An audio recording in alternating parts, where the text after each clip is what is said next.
Kui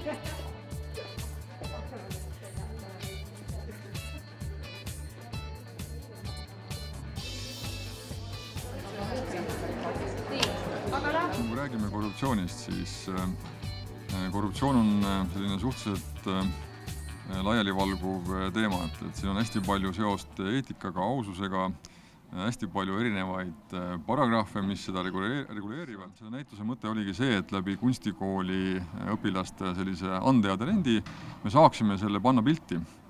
Me saaksime selle teema teha atraktiivseks, me saame seda teha või selgitada nii, nagu me seda näeme, et me räägiksime nagu inimestega ühte keelt ja tänu selle näitusele me saame siis näidata, kuidas tegelikult see korruptsioon mõjub. Saab olema rändnäitus ja selle mõte on nagu see, et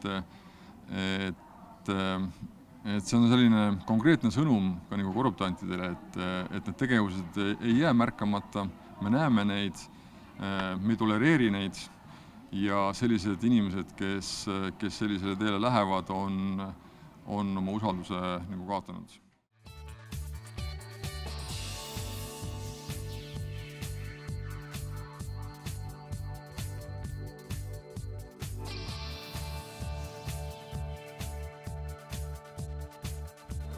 Juhtumisi meie piktograafia Erik Karise tõi ükskord Remo meile tundi ja andis ülesandeks siis välja mõelda piktogramm, mis siis kujutab korruptsiooni.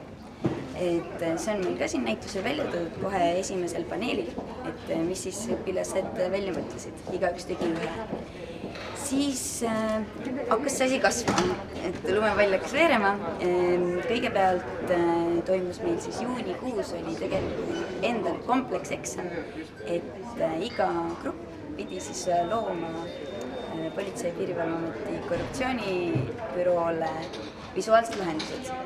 Pidime tegema jõulukaardi, aastaraamatu kaantekujunduse, plakati ja siis brošüüri.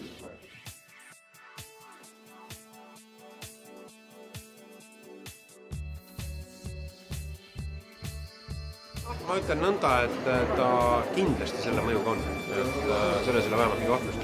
Et tänapäeva elu on ju nii kiire, et me tuiskame ühest kohast teise ka oma mõtetes ja et inimesteni jõuaks kohale, inimesed vajavad sümbolit. Sümbolid jõuavad kohale rohkem kui üks pikk iga tekst. Keegi, ma usun, ei loe 3-leheküljelist analüüsi korruptsiooni ennetuse kohta või korruptsiooniprobleemide kohta laiemas populaarsuskogukonnas, mida on kirjutatud kuivalt. Üks märk, üks piktogramm võib seda palju ägedat teha.